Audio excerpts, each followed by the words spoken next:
Hi నమస్తే. నా పేరు doctor hypno Padma Kamalakar, counselling psychotherapist, hypnotherapist, family and marriage health councillor. మా ఇన్స్టిట్యూట్స్ రాజమండ్రి, హైదరాబాద్లో ఉన్నాయి. ఈరోజు మ్యారేజ్ అయ్యాక చాలామంది సెక్స్ పరంగా ఎలా ఉండాలి ఏంటి అనేది తెలియక అయోమయంలోకి వెళ్ళిపోయి డివోర్స్ వరకు వెళ్ళిపోతున్నారు. అప్పుడప్పుడు అంటే చాలామంది ఏంటంటే పెళ్ళి అయిపోయి పిల్లలు పుట్టేశారు, ఇంకా మాకు సెక్స్ కోరికలు ఏముంటాయని అంటారు. ఏం కాదండి, హ్యాపీగా ఎక్కడికైనా వెళ్ళండి. ఇద్దరూ కలిసి ఒక అద్భుతమైన ప్రపంచాన్ని సృష్టించుకునేది మీ చేతుల్లోనే ఉంది. ఓకే, నేను చాలా వీడియోస్లో చెప్పాను, ఇప్పుడు కూడా మరలా చెప్తున్నాను. ఇద్దరు కలిసి స్నానం చేయండి, ఇద్దరు కలిసి చక్కగా బయటికి వెళ్ళండి, ఎక్కడికి వెళ్తారో మీ ఇష్టం అది. ఓకే, ఎప్పుడైతే కలిసి స్నానం చేశారో ఆ వాటర్ అలా మీలో పడుతూ ఉన్నాయో మీ ఇద్దరి మధ్యన అటాచ్మెంట్ అనేది మరింత అద్భుతంగా ఉంటుంది. అలాగే చాలామంది జెంట్స్ ఏం చేస్తారంటే, అరే నా భార్య నాకు సహకరించట్లేదు, ఇష్టమైన భంగిమలో ఉండటం లేదు అని చాలామంది జెంట్స్ కంప్లైంట్ చేస్తూ ఉంటారు.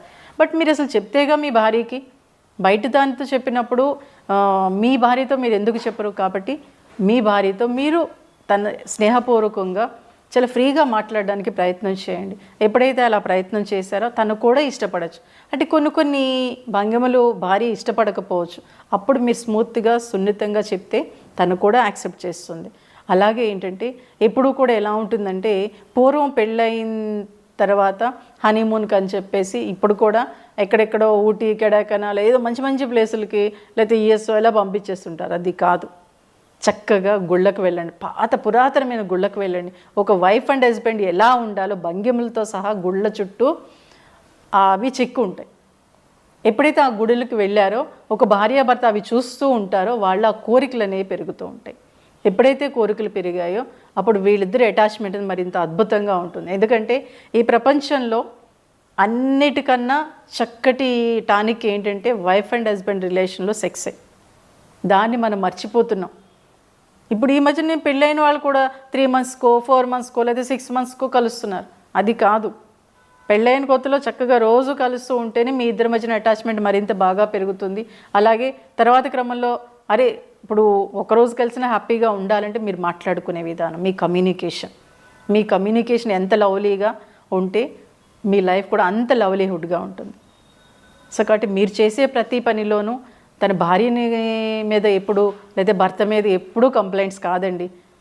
ఒక వైఫ్ అండ్ హస్బెండ్ ఎలా ఉండాలి ఏంటనేది వాళ్ళు తెలుసుకోవాలంటే ఫస్ట్ తల్లిదండ్రులు పెళ్ళి అయిన తర్వాత వాళ్ళిద్దరినీ ఒక 1 year వదిలేసేయండి. మీరు మధ్యలో దూరి నువ్వు అలా ఉండు ఇలా ఉండు అనే అమ్మాయికి అటు అబ్బాయికి చెప్పేయడంతో వాళ్ళు ఎలా ఉండాలో అర్థం కాక అయోమయంలోకి వెళ్ళిపోయి గొడవలు పెట్టుకుంటున్నారు. కాబట్టి ఒక 1 or 2 years వరకు తల్లిదండ్రులు వాళ్ళిద్దరిని ఫ్రీగా వదిలేస్తే వాళ్ళు నేర్చుకుంటారు. ఏ గొడవ వచ్చినా ఏమొచ్చినా వాళ్ళకి వాళ్ళు తీర్చుకుంటారు. వాళ్ళు ఏం చిన్నపిల్లలు కాదు, వాళ్ళు జాబ్ చేస్తున్నారు, సంపాదిస్తున్నారు, వాళ్ళకి ఒక స్టేజ్ వచ్చేసింది. బట్ ఇక్కడ తల్లిదండ్రులుగా మీరు ఇన్వాల్వ్ అవ్వద్దు. అలాగే ఒక వైఫ్ అండ్ హస్బెండ్గా మీరు పెళ్లి చేసుకున్నారు కదా, మీరు సినిమాలు చూస్తూ ఉంటారు కదా, ఒక వైఫ్ ఎలా ఉండాలి, ఓకే అమ్మా నాన్నలు చెప్పలేదు అంటే సినిమాలు చూస్తున్న క్రమంలో ఎలా ఉంటే బాగుంటుంది, ఎలా ఉంటే భర్త అర్థం చేసుకుంటాడు, భార్య అర్థం చేసుకుంటుంది అనేది మీకు మీరుగా తెలుసుకోండి. ఎప్పుడైతే మీకు మీరుగా తెలుసుకున్నారో ఒక భార్యతో మీరు చక్కగా మాట్లాడగలుగుతారు. కొన్ని భయాలు ఉంటాయండి.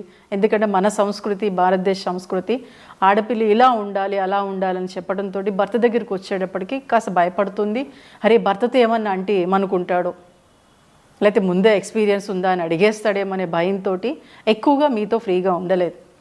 కానీ ఒకటి చెప్పనా, ఒక భర్తగా మీకు తెలిసిన దానికన్నా భార్యకి చాలా తెలుసండి. ఇంతకుముందు చాలామంది అనేవారు, స్వాతి వీక్లీ రాగానే ముందే ఆడవాళ్ళే చదివేస్తారు సమరం గారిది అని అనేవారు.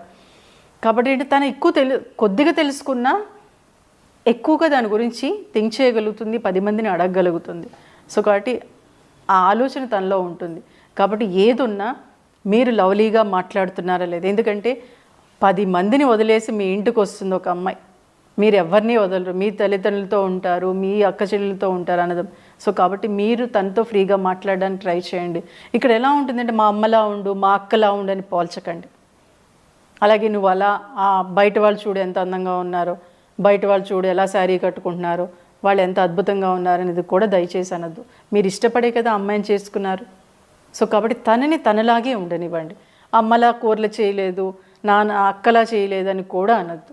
ఎందుకంటే తనకు వచ్చింది, తను 25 years వాళ్ళ ఇంట్లో నేర్చుకొని వచ్చిన అమ్మాయి ఒకేసారి ఎలా మారిపోతుంది? అలాగే ఒక భార్య భర్తని మా నాన్నలా ఉండు, మా నాన్నలా మాట్లాడు అని అనద్దు. తను ఎలా మాట్లాడుతున్నాడు అనేది ముందు అబ్జర్వ్ చేసుకోండి.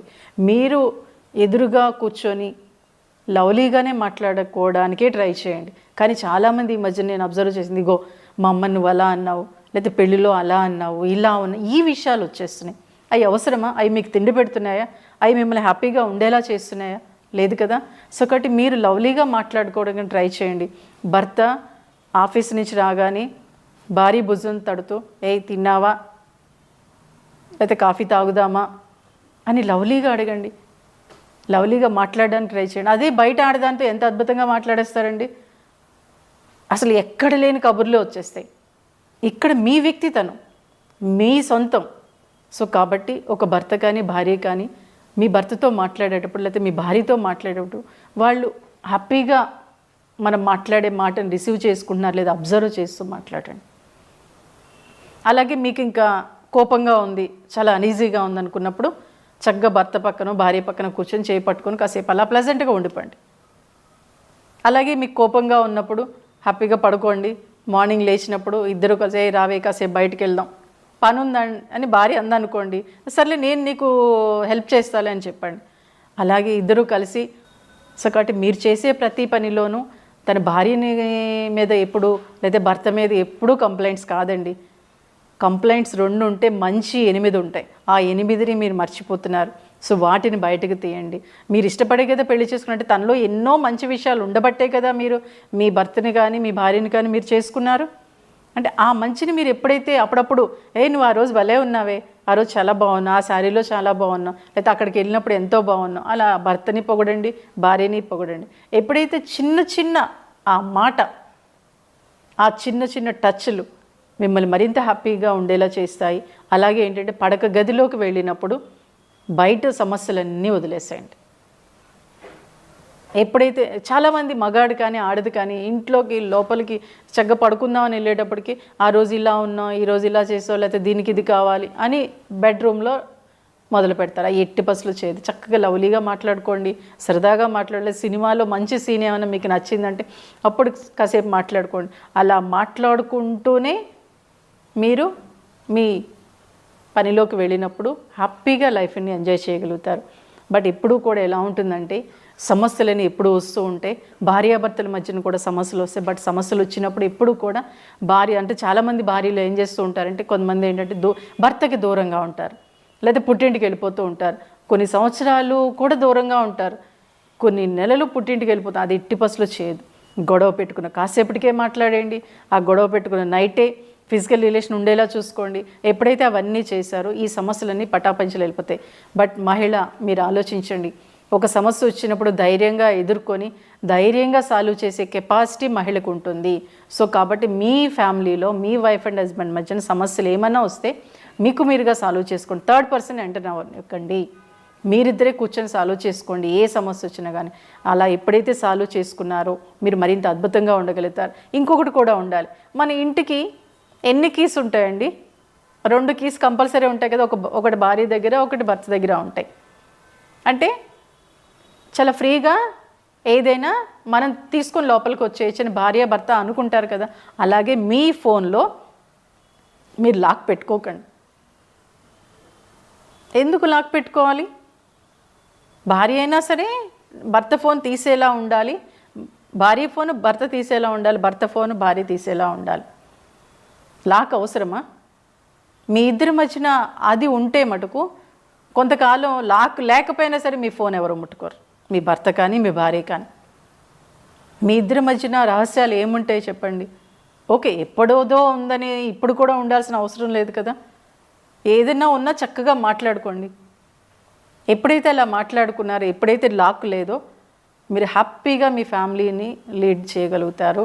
శ్రీకృష్ణుడు అంతటి వాడే భార్య ఒకసారి వచ్చి అదే ఫంక్షన్కి వెళ్ళాలి అంటే, నాదా ఇన్ని చీరలో ఏ చీర కట్టుకోను అని అంటుంది. అప్పుడు ఏం చేస్తాడంటే ఒక చీర తీసి ఇస్తాడు. పాపం ఎంతో హ్యాపీగా వెళ్ళిపోతుంది రుక్మిణి.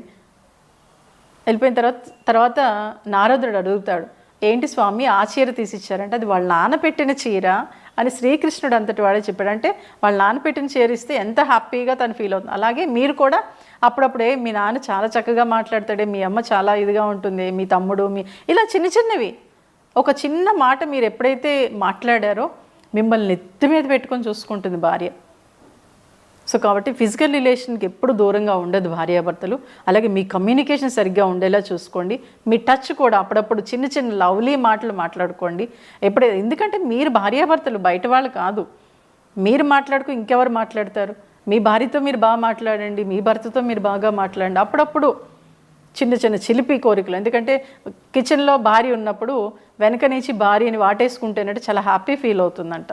మీరందరూ చేస్తారు, మీ భార్యాభర్తలు హ్యాపీగా ఉంటారని ఆశిస్తూ థ్యాంక్ యూ.